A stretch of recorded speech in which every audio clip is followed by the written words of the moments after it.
And it looks like, oh, sorry, I had to record. It looks like we have someone on the phone too. Oh, okay, we've got some Yeah. people. Welcome to University Hills North. Yay. Okay, well, I'm guessing that maybe most people have been assigned at this point or are where they want to be.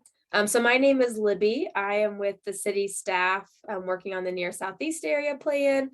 And then with me, I have Jessica, who will be note taking. She is with Denver Parks and Recreation.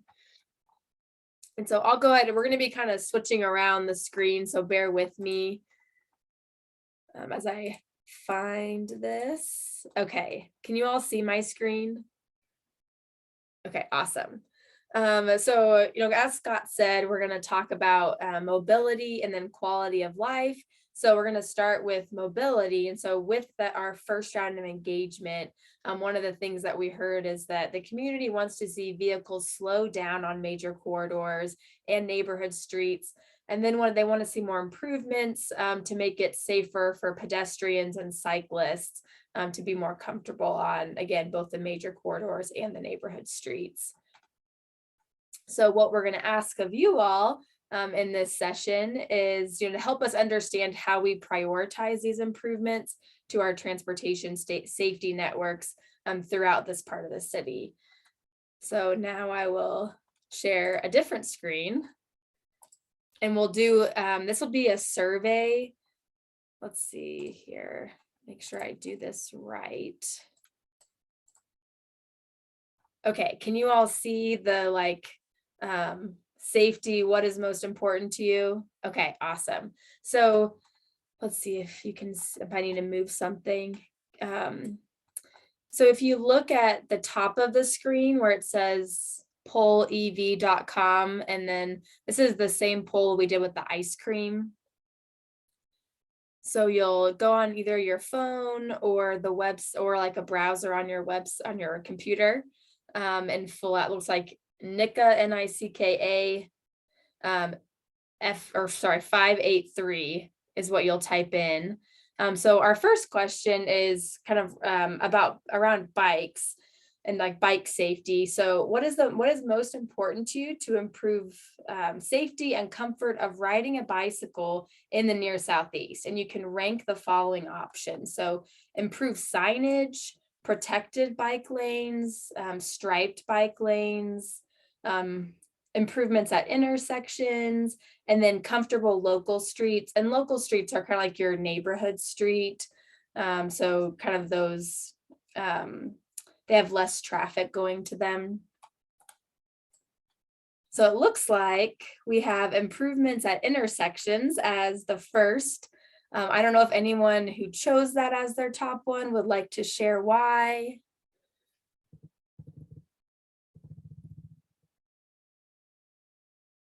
And it's okay if not. I'll just share. I feel like if you live in this neighborhood, it's obvious why.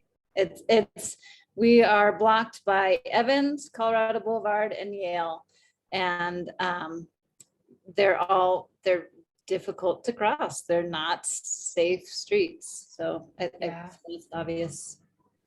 I know that when we did a walking tour, that even at the intersections, like at some places there were like striped bike lanes, and then they went away at the intersections to make room for vehicle like turning lanes and things.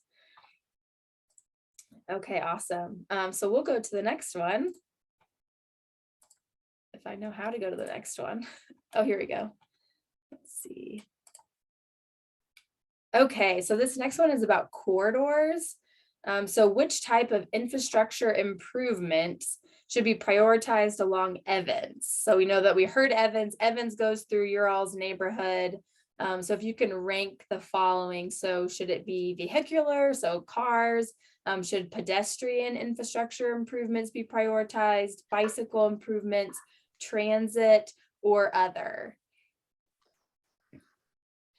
To rank the following prioritized. I don't know. It's hard to say because I'm a pretty avid cyclist, and the only way I get out of this neighborhood on my bike is to cross from Cherry and zoom across Yale to go toward the library. And the rest of the time I put my bike in my car and drive out of my neighborhood because it's pretty hard to get out. I mean, it just, so yeah, I kind of guess I would agree with that. Although, you know, I guess it's hard for me to imagine that pedestrians are actually walking along Evans, because if you're walking along Evans, you're actually just taking your life in your hands. So that looks about right. Yeah, the sidewalks are not the most pedestrian friendly currently. Hole in the middle of every sidewalk, like every 50 feet, you have to either go in the street or it's crazy. Yeah. For anyone who selected other, do they have what that might be? Or did everyone just put that as fifth maybe, since we had to rank them?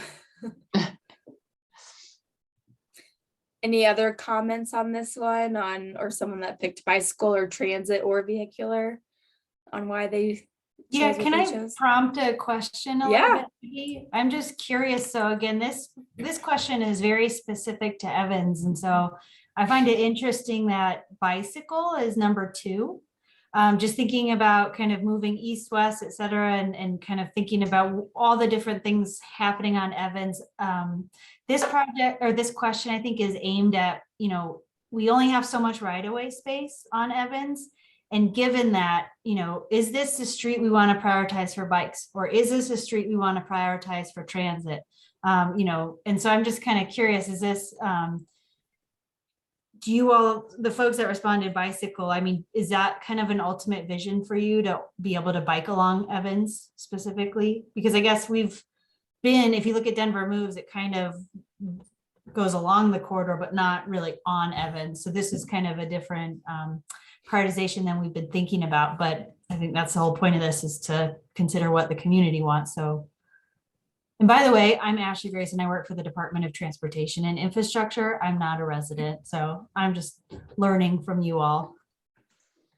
Well, I guess again, I mean, I wouldn't, the only time I ride my bike on Evans is if I come out where the new apartment is, where the Cameron Motel was, quickly cross the highway and immediately get off Evans, you know, at the next light, which is what, I forget what street it is, but, you know, just to cross it and get off. I can't imagine actually riding a bicycle on Evans.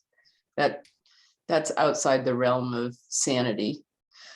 I agree, Sharon. I've done the same, and my children went to school just across the freeway from our neighborhood. And I would have loved to be able to send my kids to school on their bikes, but I would never. But you love your children, yes. Exactly. But I have ridden my bike on Evans between Birch Street and Dahlia. And it's, so Ashley, I appreciate that question. I don't know if I'm the only one that's responding, because the last 2 questions have been exactly what I've responded.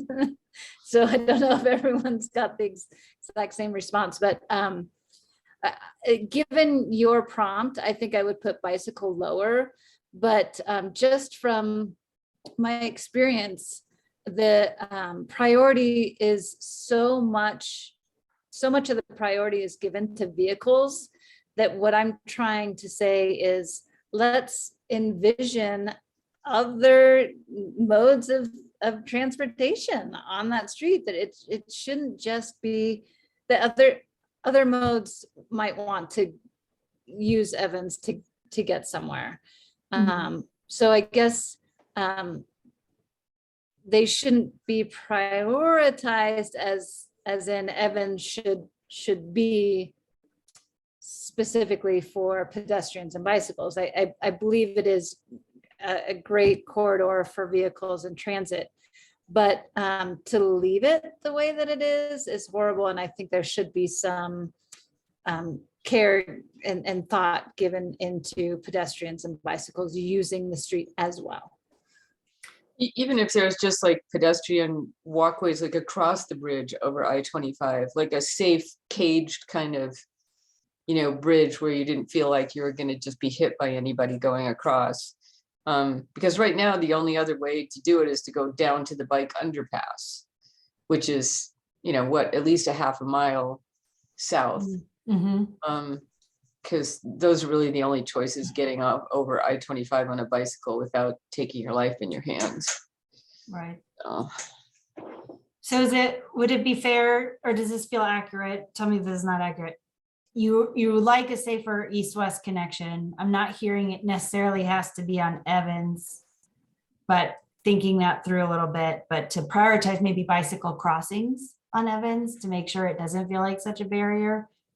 Well, I guess maybe if there was a better crossing of Evans to the fabulous bridge that goes across I-25 from neighborhood south of Evans, that's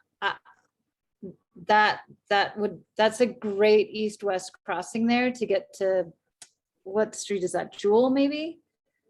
I don't know. What you street? mean the bridge that leaves from the transit center?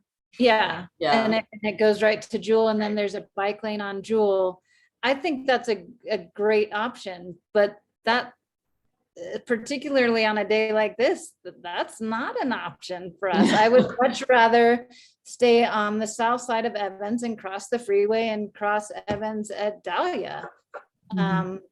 Because getting to the crosswalk at Birch and Evans is, especially on roads, it's impossible unless you get into the road. Right. Yep. Okay. This is helpful. Thank you. I'm getting something out of this. Yeah, thank you for that feedback. So thank you.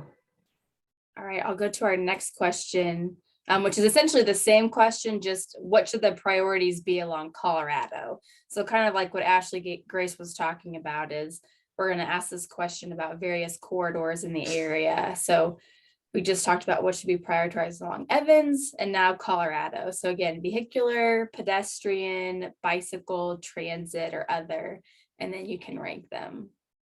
All right. Am I the only one answering? Be honest. Oh, you're on that poll now, Jennifer?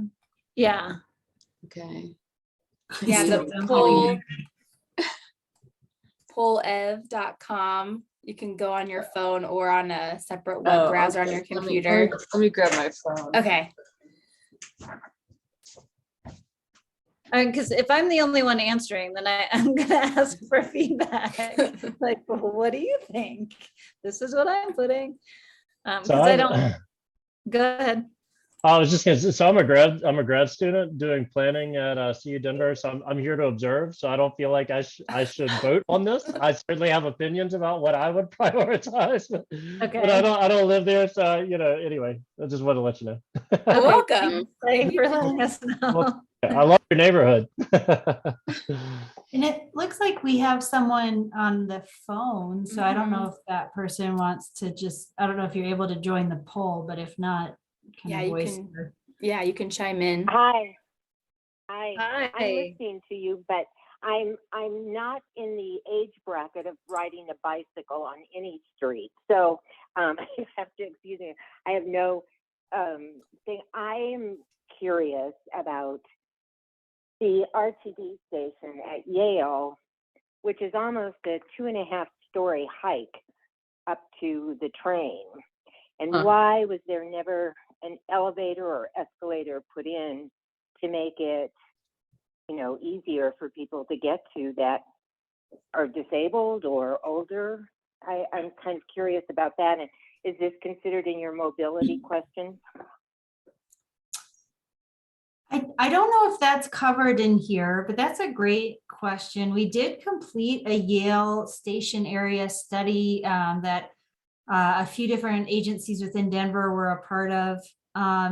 And we were looking at how to get to and from the station. I mean, what's in a station is typically up to RTD to design and install, but that feedback is really good. And I don't know if we'll have an answer today, but I think we can look into it for you. I mean, I think that my hunch, having worked with a variety of stations, is that part of it is they had to make choices from a financial perspective about which stations to provide that infrastructure, but I don't know if it's off the table for future improvements. So yeah, that would be curious because there's several apartment buildings here, so there's Mhm. lots of people, and some of them are 62 and over. You know, so it's not getting used by the people around it as much as it should. Yeah, I see there's a really, really long ramp, which I could see not Yes. being very appealing. No, and I don't know who in a wheelchair could possibly get up a ramp that long. You know, Right.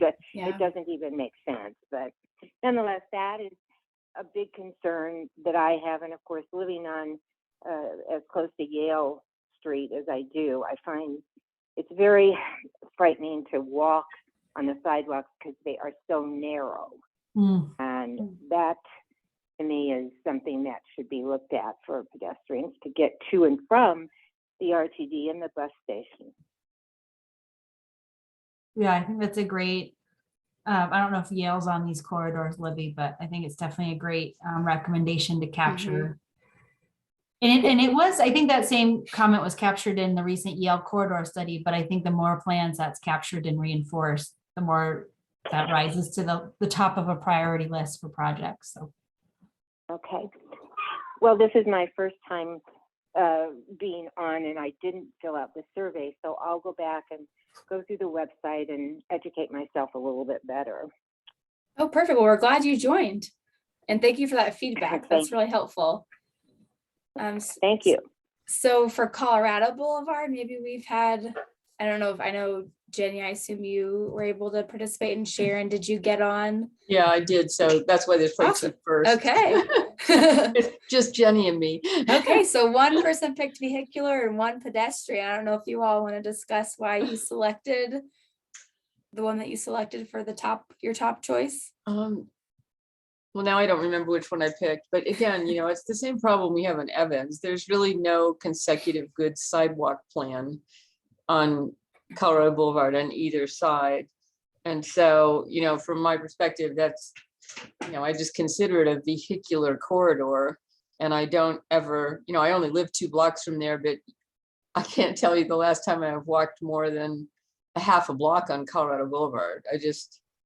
It's not a place for human on foot to go, I think. So at least that's the way I feel about it. And I've lived here 22 years, just FYI. So, but you know, and from where I live on Birch and Wesley, I go to the Y all the time, which is really only 4 blocks from my house, but I drive.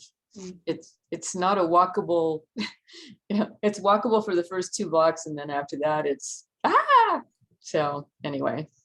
You know, and also on Colorado Boulevard, especially during that stretch, even if you're on the sidewalk, there's like, you know, the entry to this parking lot, the entry to that parking lot, the entry to this next parking lot, the entry to this next parking lot. So, you know, you're on the sidewalk, but you're crossing vehicle crossings every 50 feet. So from my perspective, I just consider Colorado Boulevard a 6-lane place to drive my car.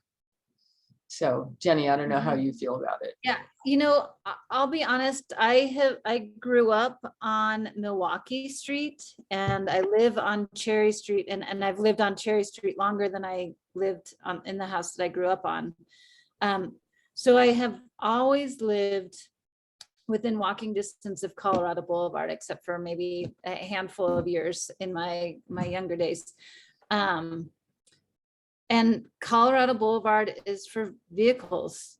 It is the way I've always seen it. If you want to walk north or south anywhere near Colorado Boulevard, you walk, you pick a street off of Colorado Boulevard and you walk parallel to Colorado Boulevard.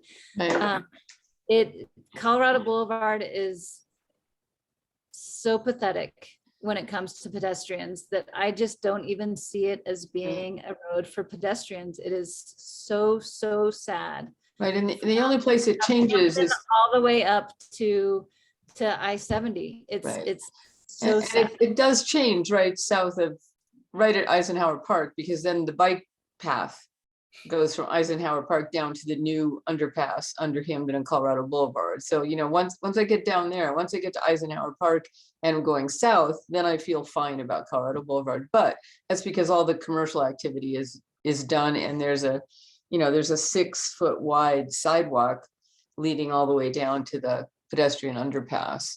But the commercial parts of Colorado Boulevard, I just don't, you know, I'm a Pollyanna, but I don't see that changing too much. Yeah. Can I make an observation and a question? Uh-huh.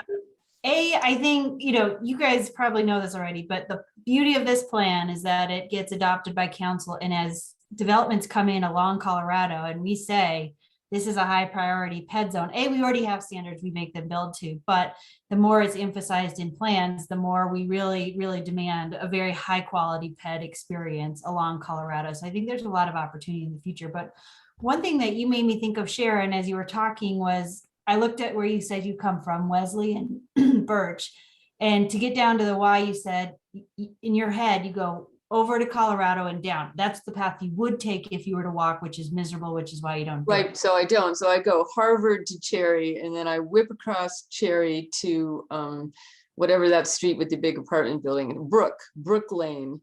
And then I Right. zip through Brook Lane around the back of the library and go the back streets to Eisenhower. And then I go south on Colorado Boulevard. Because no, I don't feel safe on Colorado Boulevard Mhm. anywhere near the mall, just there's, as I said, there's so much cross traffic. It's just really dangerous. And so that's a lot of out of direction travel for you as well. So I'm curious, as we're thinking through some of the recommendations in our plan from the CPD perspective, there's a bunch of big parking lots that back up to that Colorado neighborhood, Boulevard, correct. Bel Air, between Yale and Bel Air. I see there's no actual connection across, but I'm curious, like as those parcels redevelop, there's opportunities to require, more connection down, from that neighborhood down to Yale and or over to Colorado, so that you don't have to kind of go that Back way, right? east and then west, go backwards to go forward. So I don't know, that's something that spurred in my head. And Libby, I think we could talk about that later, but I think that you've definitely identified one of the connection challenges that I Yeah, hadn't. and I think it's mostly just that I just don't see how, I mean, with so much commercial activity there, it's just really hard to envision that, it's like when I'm on my bike, number one, if I'm riding on any road, I want to be on the right side of the road. I want to be on the side that the traffic is flowing the same direction I'm going, because that's the safest way to bicycle. And, if I'm going south on the left-hand side of the road, even if that was developed as more of a corridor, I don't feel confident going against traffic. And so that would mean, there would sort of have to be, things would have to be done on both sides of Colorado Boulevard to make it safe. And I still, it's really hard for me to envision, because of all the interruptions for driveways into commercial locations, how that would still feel safe. I also, let me just add that, I didn't brush my hair or anything, so I don't have the video, but I am a 72-year-old cyclist, and I'm trying to stay alive to like 90. So, I really don't want to get run over by a car on Colorado Boulevard. Oh. Sharon, you're gonna go way past 90, girlfriend. Well, we shall see. All right, that was awesome. Oh, did you have something to say, Jenny? I was just gonna say, Sharon, we should meet on the sidewalk one day, because I'll show you a better way to access, at least on foot, to access the Y. And it's not coming over to Cherry, it's going over to Bel Air, the dead end street, and kind of walking through their parking lots and crossing just east of Colorado Boulevard, even though I have almost gotten hit by a car on a bike in that intersection. Jenny, that's exactly what I was looking at on the map and thinking, we need to call that connection out so that, if and when those properties redevelop, we say, we have a plan here, you need to provide a publicly, accessible connection through here, so that Sharon doesn't have to backtrack to Cherry next time. And and that is what we need, because it is, there is sometimes you have to use someone's driveway to get up onto the sidewalk, to then jump over a sidewalk on your bike, because there's no curb cuts to get through there. So yeah, I love that idea, Ashley.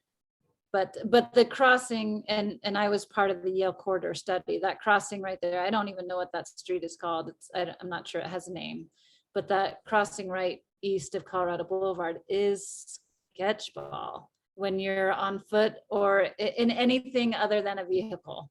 Which one do you mean, from Cherry Street, Jennifer? No, the light right at, that would take you. Behind the from- King Supers? Yeah, from U Hills Plaza to where Einstein Bagels is. Okay, yeah, right, it's- that light. Okay, yeah, I never go to that light. It is. I tend to find ways to zip across diagonally to Brook Lane and. Yeah, well, in Brook Lane, getting there on foot is, I feel safer crossing Yale without a light than walking to Brook Right. Street to cross at a light. Well, I guess what we're saying in reality is that in our neighborhood, we actually feel safer leaving it in a car than on any other mode of transportation. Because at least we have metal to protect us if somebody smashes into us. But yeah. But I mean, I think the same thing is like the neighbor, you know, if you look at Colorado Boulevard south of Evans, there's the light is at Dickinson, the light is at Iliff, and then the next light is at Yale. And the light at Dickinson is the light I use all the time to get out of my neighborhood, but it doesn't go anywhere across. So that's definitely just a 2 Colorado Boulevard light. So yeah, and I don't know. It's hard to say too, because with the whole wide development thing that's going on, that's going to be interesting to see what happens with that and what shows up there. And we don't know what's happening with the 24-hour fitness demolition. Is that, you know, if that's going to be more mall, then it's going to be more access. So it's crazy out there. Okay, well, I'll go to our next question. So this is again the same question along Leetsdale, which I know doesn't touch your all's neighborhood, but if you Yeah. do drive up north. Yeah, it'd be silly for me to respond to that because Okay, I'm never there. all right. I can go to we can skip through these then, because the next one is Quebec. I don't know if you all would go to Quebec either. Only Okay. crossing Quebec on the bike paths, and the Okay. bike paths are pretty good over there. So Okay, There's a short period where I'm on Quebec between Yale and where Evans turns into Iliff. So Okay. I don't know if that's even worth responding to. okay.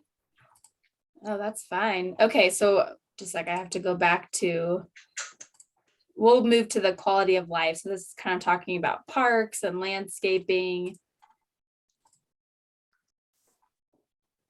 Okay, so for quality of life infrastructure, what we heard in phase 1 is that people love a lot of the many great parks that are in the near southeast, but maybe some of the current features and amenities in them may not meet all of the needs of the community, and that for some they're not as easy to get to. And obviously in University Hills North, you all are currently about to get a park, but I know you guys don't have one of the parks currently. Yet, exactly. we have pictures of ourselves being excited about getting a park. Yeah.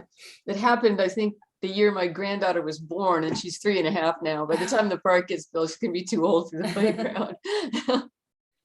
Oh, So well. then what we're asking is we'd like to understand like what kinds of amenities you'd like to see in the parks, what would be the most valued, how can we improve access to existing parks, where landscaping should be improved in the area, and then what are the priorities for resiliency. So I'll pull the poll back up.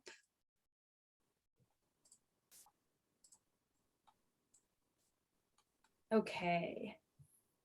So for this first question is, which potential amenities would you most like to see in a park near you? So since the park is maybe in the planning phases, I don't know if Jessica has more information on what stage the park is, so this could be a good time to get in what amenities you'd like to see. It I will know. be kicking off the planning phase very soon this spring. So now's the time. Yeah. Oh, do I have to go back? Do I have to go back to the poll? Okay, now Oh, I yes. have to figure out how to do that. Where to go? Okay, let's get out of full screen. Okay, no, let's see. When I'm responding to this, I'm picturing a pocket park. So it's very limited space. I think that the parks that we have in Southeast Denver have great amenities. So that's why I'm only picturing what we might potentially have. Okay, I can't find a way to get back to the poll now. Okay, wait. It's okay. You can also just share what your Okay. thoughts Well, would be too. for our little park, I mean, our park is going to be so small that I think just from my perspective, same as Jenny's, playground, picnic table and shelters, natural landscaping.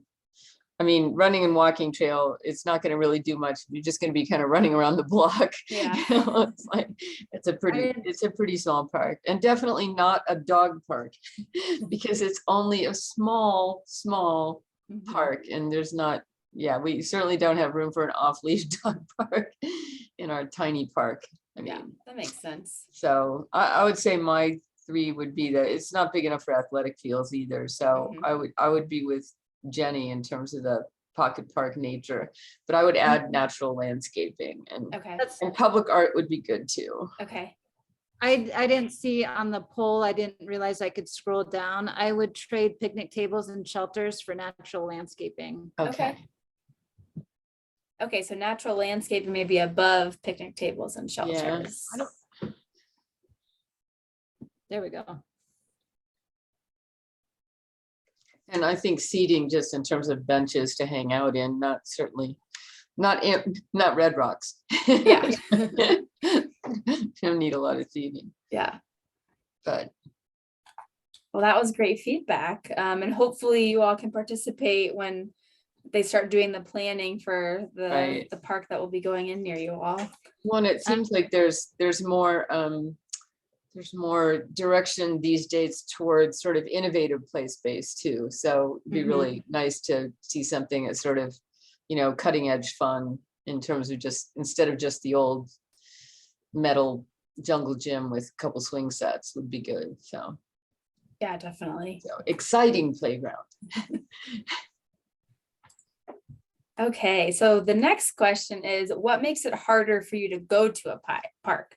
So select all that apply. So there's not one nearby, which maybe could be the case for you all. Difficult to walk there, difficult to bike there, difficult to take transit there, to drive, the park feels unwelcoming, or other.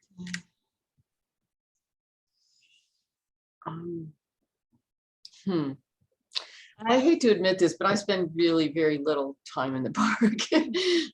I'm headed to the High Line, or I'm headed to the South Platte, or I'm headed to Using the Chatfield. trails more. Yeah, I'm not Okay. really, I'm not, the only time I go to the park now is with my granddaughter to the playgrounds, and they just moved down to Hutchinson Hills, which is near that gigantic park off Quincy, and I don't know what the name of that park is. It's massive. Sort of east of Tamarack west of Tamarack and north of Quincy. But yeah, so I guess, it's so dependent on what you're doing. Like, I really, grandparent playground park is really the only reason I'm in city parks at all these days. So, but I do love riding through them. So I am sticking with difficult to walk there, 100%. I am so sad that walking to parks for me and my family, I don't want to say it's not an option, because I was that person that had a toddler and 2 infants in a wagon and 2 dogs crossing Yale without a crosswalk, because I couldn't get to a safe crosswalk on Yale to get to a park, and it would take me a half an hour to get there. And by the time I got there, nobody wanted to be there because they were all over it. And then it took me a half an hour to get home. But it would kill a good hour and 15 minutes out of my day when I had 3 under the age of 3. yeah, I think, it's a long time since I was obviously a parent of young children, but I lived in the DU area, and Washington Park was the closest park, and that was pretty difficult to walk to as well, just because it was far. It was well over a mile from my house, and there were no other little pocket parks in that area. So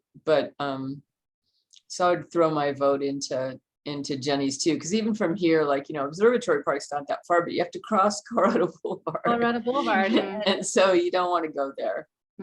So, and it's not difficult to bike to Eisenhower if you wanted to. So It's not difficult to drive anywhere. It might be difficult to take transit, but I'll be honest, I don't take transit to a park. Yeah, Right. that's fair. Yeah, and I don't. Yeah, let's just stick with that one. And So- I don't think our parks feel unwelcoming. Good. Well, it sounds like with the new park, then it needs to be easy to walk to. Well, it will be for me because it's a block from my house. But as I say, if they don't get moving, my granddaughter will no longer have an interest. And then there won't be much for me to do in a 1-block pocket park. I think that pocket park, the concern that all of us have about that park is that it's now between 2 350 unit apartment buildings. And so it seems like that park will mostly, even though we've wanted it for 20 years, it may not feel like ours because, all the dog walking from those 2 apartment buildings now takes place in our neighborhood. And so I think that it will definitely be a dog focused park to walk to, is my opinion. I may be wrong.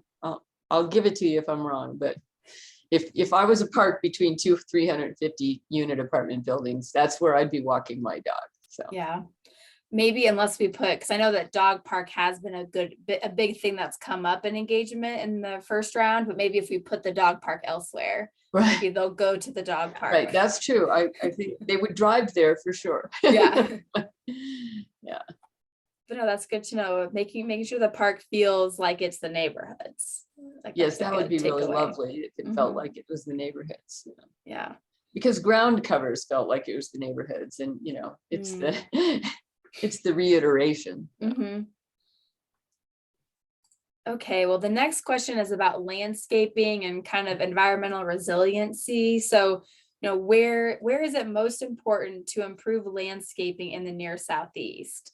So you can choose your top 3 or say your top 3. So along major streets, in shopping areas, in parks, along neighborhood streets, along trails, along routes to park. So that could be streets or arterials or trails, or other.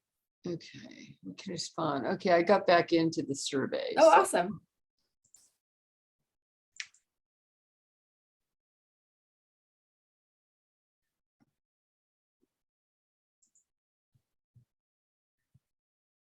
Yeah, Sharon, I'm completely with you on that. I think we have enough in parks. Well, Yeah. I mean, my particular house is a little urban forest, and I think a lot of the people in the neighborhood, there's a lot of trees in our neighborhood, but it would be great to have some trees in the parking lots of the shopping malls that made them not feel so barren. Yeah, There's a Okay. lot of impervious surface in some of the shopping areas. yep.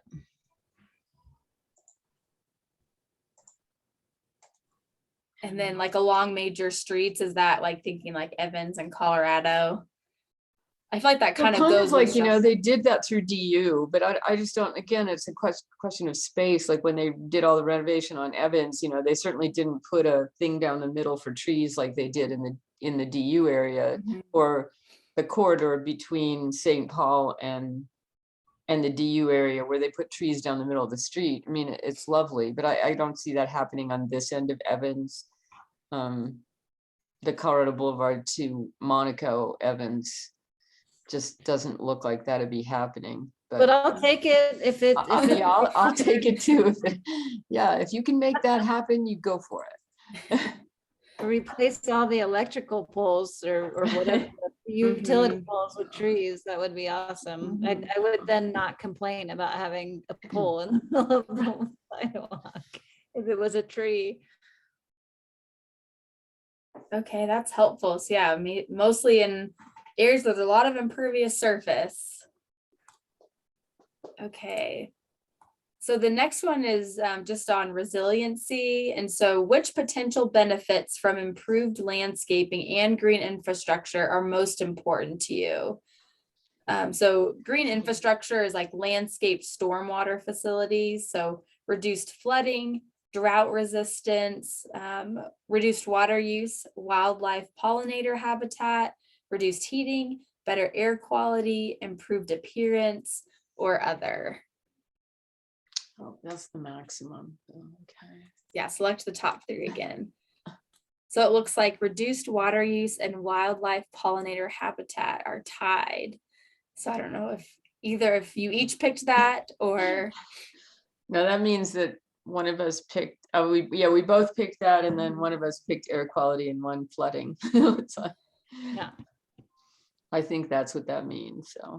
Yeah, I would have picked air quality, Sharon, actually, but I feel like there are parts, I feel like there's so many parts in our neighborhood that flooding, I mean, Is we're an not issue, talking right? about serious flooding, but like street flooding and stuff.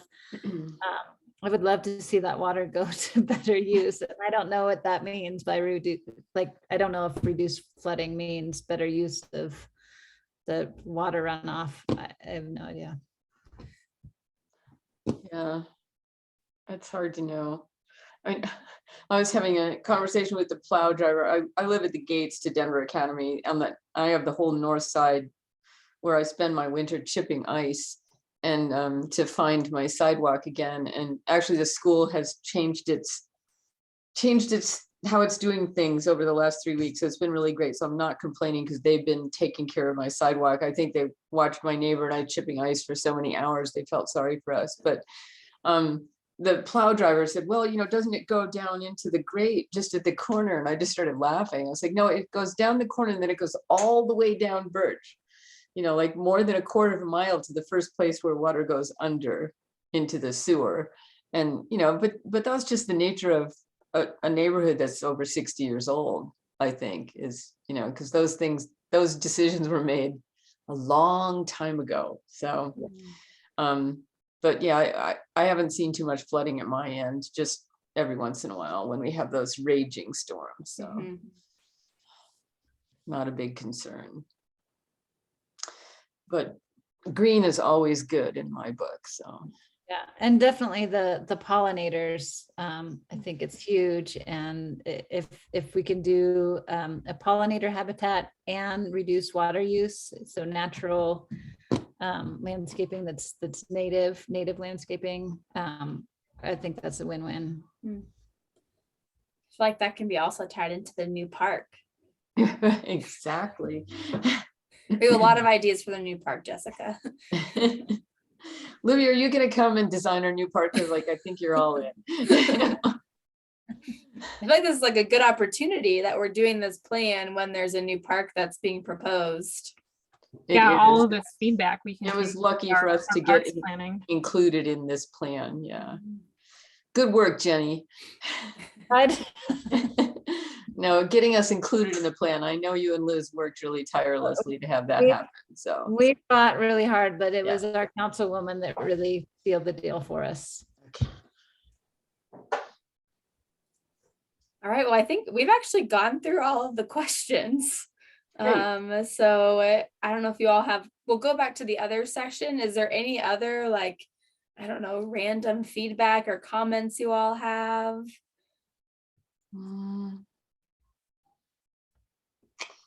Not really. I think all the rest of our concerns, most of us, the people who aren't Jenny and Liz, who aren't really involved in every aspect of what's going on in the neighborhood. I think, our biggest concern is just rampant development and being surrounded.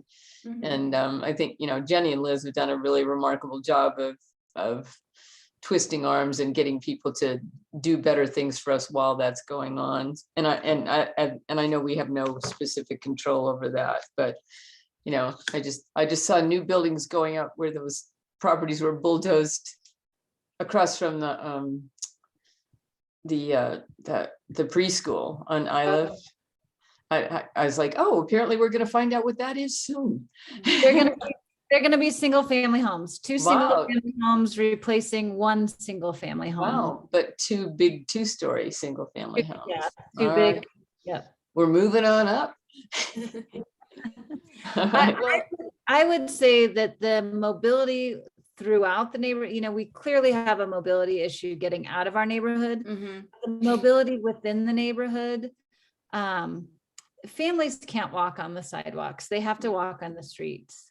And it's sad. It's granted we don't have traffic like we are still kind of suburban, So we can walk in the streets. But the fact that we don't have sidewalks to get from here to there within our neighborhood, that I had twins, and I purposely bought a stroller that was front and back, not side by side, because I knew there's no way I could navigate a side by side stroller in this neighborhood, and they're 15. And the other thing too, when my mom passed away a year ago, but don't be concerned, she was 98 and 2/3. But when she moved here from Chicago, she wound up being like in a wheelchair for a couple of years, and you can't even really walk a wheelchair on those sidewalks. You're falling off all the time. And if there's two people walking on it, one of them's falling off into the street. So I agree with Jenny, that's a that's a 1953 problem that really needs to be solved. So, but I know that's not going to be solved with this, but to have it in addition to our MPI for 2040, I think it needs to be mentioned. There's a retirement home in our community. There's multiple over 50 or 55, I don't know what it is, apartments in our neighborhood. And granted, there's an aging population that's actually being replaced right now, but that doesn't mean that the people that are replacing that aging population aren't going to age out in this neighborhood. And there's walkers, there's I can't walk side by side with my husband holding hands in our neighborhood. Walking my dog, I push my dog onto the grass, which I'm sure not all my neighbors appreciate, so that I can have the sidewalk. It was just so not thoughtful when it was made. So that's the only other thing I'd like to add. Yeah, no, that's really helpful. I mean, it was made for cars. That's why the sidewalks are so small a lot of times. It was, and there, it is possible to not enlarge the sidewalks into people's, hi Sharon. It's possible to not take some of the right of way on people's properties to increase the sidewalk size. It is so possible to take some of the street space to increase the sidewalks size. Our streets are really wide. I grew up in Congress Park, and I learned how to navigate driving side by side, passing a car on those narrow streets. And it can be done. Southeast Denver, we can have more narrow streets. Well, I wouldn't mind giving up a foot of my front yard. I mean, I think most of the people in the neighborhood, like, we have big lots. That's one thing we do have, is pretty big lots. It's like, I think people would like to have wider sidewalks, but I guess that's not gonna get it's not cost effective. I mean, and Denver can't pay for it, but yeah, it definitely is tricky, but sidewalks is something we've heard, and like walkability just in general about this area. Well, I would encourage you, I guess, Sharon, if you have comments about, since you mentioned like the design and the new structures going up, the surveys on our website, we have one that's on like land use and housing. And so I'd encourage you to go take that, because you can like make comments on like residential design. It's on which website? So it's denvergov.org/near southeast plan. Oh, okay. I've got the postcard. Yeah. Okay. Yeah. So if you can, there's a QR code there. You can go take and I think there are questions on like residential design specifically. Okay. Well, thank you for joining. I think we can I just got a message from Scott to start heading back to the main room. Oh. The main room. Thanks for being here, Sharon. Good to see you. Yeah, you too. I'll try to sign on Tuesday. I was supposed to be out of town this weekend, but we were supposed to be sleeping in a camper van in Cortez, where the nighttime temperatures were 7 and 9. And told my friend I was not willing to sleep in a tin can below 20 degrees. I love that you were even contemplating it, though. We're going to go next week. Yeah. Yeah, I think if you click leave room, you'll go back to the main one. Okay. Leave room. Yeah, it should be on the bottom. Yeah, it's down here in the right. Yeah. Okay. Blue button. Thank you, Jessica. Do you need anything from me for the wrap up?